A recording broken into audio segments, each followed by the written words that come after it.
I'm Sean Gibson from Tech Britain. Today we're here in Derry at CultureTECH. I'm here with Adam from wallFour and Gawain from Filmtrip. It's great to meet you both. Good to meet you. Hi, nice to meet you. How you doing? Nice to meet you. If we start with you, Adam, could you tell us a little bit about your background and what wallFour is? Yeah, well, I come from a video games development background. I was working in console game development, huge projects, years in development, massive teams, making disc-based games. But like many people in the games industry, I'm now working on a tiny scale, two-man startup, doing independent games development. And we're trying to put games into cinemas. So we have a system that allows an entire audience of 100 people to interact with a cinema screen. And we've made a feature-length show. I call it a show because it's not really a game in the conventional sense, that we're touring around different festivals. And we're doing some performances here at CultureTECH this week. I see that in the brochure. Is that with laser beams, the cinema? Yes, that's right. Yeah. Yeah. What's it called? The show's called Renga. Renga. It's a feature-length show. It's just over an hour long. So it's designed to not to be like a game before a film, Yeah. like a short game, but a completely standalone show. Oh, fantastic. Yeah. And how about yourself in terms of Filmtrip? Yeah, so Filmtrip, we started it in 2007 as a production company just to focus on developing TV and feature film. And just as the whole models of financing and distribution changed across types of devices and platforms and whether you go mobile and alternate reality games and all this. And as we were sort of learning, as it was all sort of changing and moving rapidly, we wanted to keep an eye on what was happening, so we started developing our own wee apps or alternate reality games to learn about how to use them. And about 3 years ago, we got some money from the Arts Council in Northern Ireland here to develop an interactive film which was using physiology, human physiology, as a controller for the audiovisual output. And we premiered that at South by Southwest 2 years ago, and it was basically it was a short horror film that we'd made called Unsound that used your an average of 10 of the people that we wired up for their physiology that changed score or no score or generative sound effects. If the audience wasn't scared enough, we had a bit where we released a subsonic frequency that made their skin crawl and made different endings and stuff. And there was a lot of interest in it to see whether we could go from being this sort of Heath Robinson wired version that we've been working with Queen's University on to having a mobile version. And over the last 2 years, we've been developing the mobile platform for this. So it sounds like one amazing night out at the cinema, like both your companies together. It just occurred to me, we were talking about this last night, that it was that show they did at South by 2011 that led us to meet. Oh, because I was going to South by Southwest this year for the first time. We didn't know what to expect, except we knew it was going to be huge. And we were trying to do a screening of our work.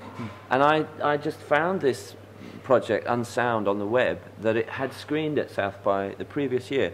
And I just like emailed you out of the blue going, hello, you did an interactive cinema show at South by. How did you do that? And how did that happen? And then we spoke on the phone and eventually met then in Austin this year. Yeah. And that's ultimately led to us being here this week in Derry. Yeah. It's fantastic. It usually is the best way, just reaching out and just making that contact. We're speaking to another guy earlier who did a very similar thing, so it's good to see how it's worked out there. And you're from Birmingham. That's where you're based. Yeah. And you're based in Belfast. Yeah. Okay. And in terms of the panel, you're here today as a part of the panel. Where did the idea for this panel come from? Well, there's a third panelist in our talk today who I think came up with the idea originally. So he's based in London, and there was an event called Digital Shoreditch there in North London, and they were taking, I think they did crowdsourced proposals for talks, and we put in a proposal. I think Julian said, because we'd all met in Austin, and he said, you know, we're all doing related stuff. Why don't we do a panel at Digital Shoreditch? That didn't happen, but then you knew about this, right? Yeah. And then just suggested, well, if we're going to do the panel in Digital Shoreditch, well, we may as well do it here as well. And because it didn't happen there, premiere here. Yeah. I mean, it sounds like it's the perfect setting for it, though. what with it being, you know, a meshing of tech and culture and, you know, movies and music, it's just fantastic that, you know, you've got the opportunity to do it here. So. Definitely. I was really impressed. Yes, I arrived yesterday and I've already, you know, met a few people, and I was really pleased with the mix of people they've got here this week. It seems like exactly what you want at an event like this. Bringing together people from different backgrounds and starting interesting conversations. I think that's what these kind of events are all about for me. Definitely, and you know, it's fantastic to see that, you know, as I say, you know, you're from Belfast, Birmingham, you know, your company's coming together and just participating in something like this. Well, we've heard a lot of festivals aspire to be the South by Southwest for the UK. This is the closest that I've felt a festival be able to achieve it. I think they've kept it small enough to try it, and they've got really, like you say, it's got a diversity across the disciplines that fit, and it's not just been, oh, we're going to have this, we're going to have this, we're going to have. It's like it's been well thought out. There's a nice spread of people, so hopefully they'll continue. Yeah, no, it's great. I mean, I see, you know, big things ahead for Derry and CultureTECH. Yeah. What with it being the City of Culture in 2013, right? Yeah, so. I was talking to a bunch of people last night about that, and I think they're doing a really clever thing here, which is they're saying, okay, we've got that next year. Let's do some events this year that we can try out. It's the first time this event's happened, and there are other events going on this year. And let's then do it the second time during the City of Culture year, which is a great plan. And so I think this will happen again next year, and it'll just grow. Yeah, definitely. In terms of like, you're both based, you know, in different places, and, you know, fostering I guess communication and just collaboration between these different clusters. You know, how have you found? I mean, it's good to see that, because there's not many companies that do that. Just from having been around the UK, it tends to be more inward looking. Just, all right, you know, this is my community. I'm not really going to look outside of that. So it's terrific to see that you guys are doing that. Yeah, I mean, that to be honest, that's one of the reasons I got out of the traditional video games industry, because it is very inward-looking, incestuous and navel-gazing. Even now, as it's grown and grown, it's huge, it's still quite insular, and I think that's a huge mistake. And I think these kind of crossover events are really the way forward. And although we're all based in different places, you've got to get out of where you are and go to these kind of things. Like, I just had lunch with a guy from San Francisco here in Derry, and I'm in San Francisco in a few weeks' time, and he's like, do you want a place to stay? And it's those kind of things that come from getting out of wherever you're based and going to these events and meeting people. I mean, when you think about the fact that, you know, the UK, you know, Ireland, it's kind of like the size of California. So it seems crazy not to attend events like this and, you know, visit other parts on your doorstep, do it. Exactly, yeah. So you know, in terms of you being based in Northern Ireland, what's your thoughts on like Northern Ireland's development as a tech community? Because it seems like there's a lot happening here now.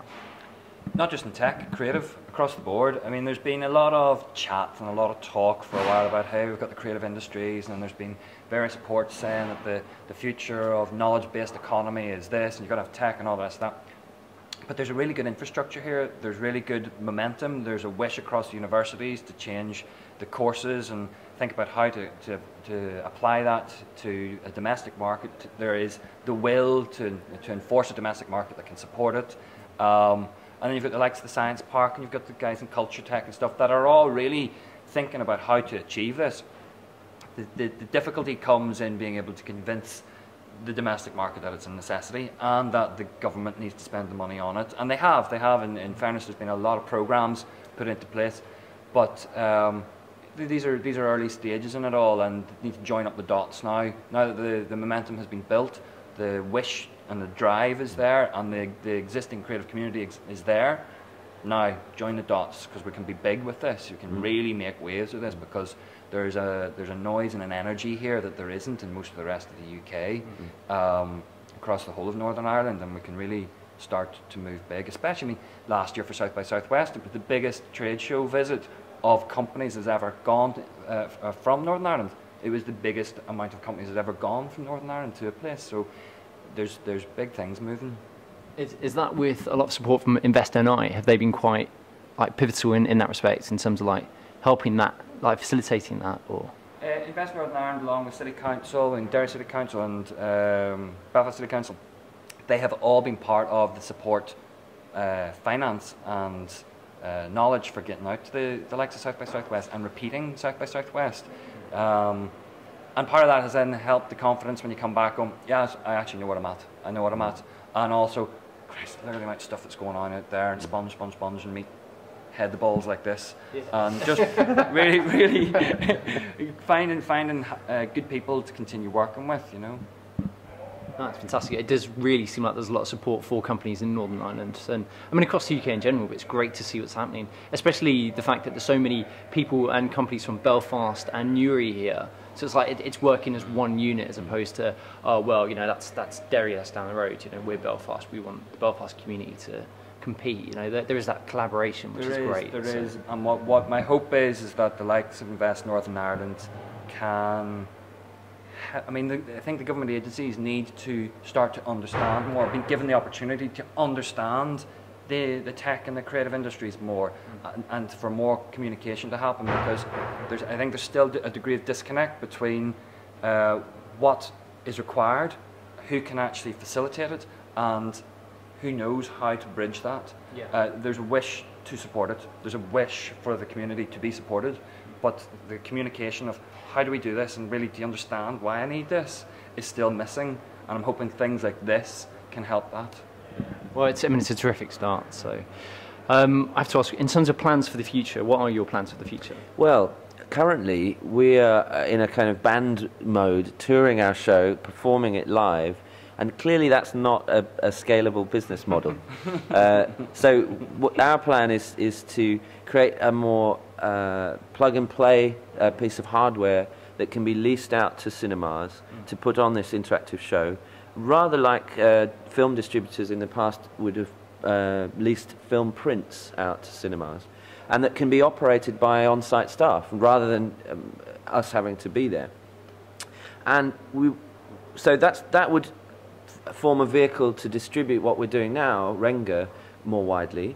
But really that's a platform. It's not just about the show we have now. It's about having a means of distribution to reach many cinemas, and then about opening that platform up to third-party developers to create their own content on our hardware in cinemas all over the world. Is there a possible crossover to other types of venues, like your more arenas and? Yes, although that's a tricky one. Like people, in fact, the organizer of CultureTECH said we've got a BBC big screen that's an LED screen, like they have at a lot of music festivals and things like that. We can't operate on those kind of screens. And people also say to us, oh, so this is going to be in the home soon, right? People are going to. I'm like, no, what are you talking about? A, it wouldn't work on TV screens, but B, that's not the point. Yeah. The point of what we're doing is live crowds. Yeah. And so it certainly can go into other kinds of festival events, and we've done shows in tents and things like that, but wherever there's a big projection screen, we could be there. Fantastic. Yeah. And how about yourself, plans for the future? Well, we're in the process of building the back-end system for Sensum, which is the emotional response platform that we've been building. And so it is focused purely on the audience metrics side of the business, where it can be, you can play back any video content and then be able to see either an individual or an aggregate of an audience's responses to that, and find where there are key moments and dead points and where they've been emotionally engaged. But the second part of that is to go back to where we had originally come from, which was interactive cinema, interactive entertainment, because that same data that you'd be recording real time anyway can be used as a trigger and as a variable output, like a variable controller for any output you want, and doing cool stuff with games, with film, with TV, just playing. Some amazing opportunities there, yeah, especially from a data perspective and APIs, and that's fantastic. And just so people can find you, what's the yeah, so it's wallFour, that's all one word, with 4 written out in letters, wallFour.co.uk. Right, okay. Yeah. And how about yourself? Filmtrip.tv or sensum.co. Fantastic. Well, I'd just like to say thank you very much for your time. Looking forward to the panel session later, and yeah, just have a great time at CultureTECH. Thanks very much. Cheers. Thanks. Cheers.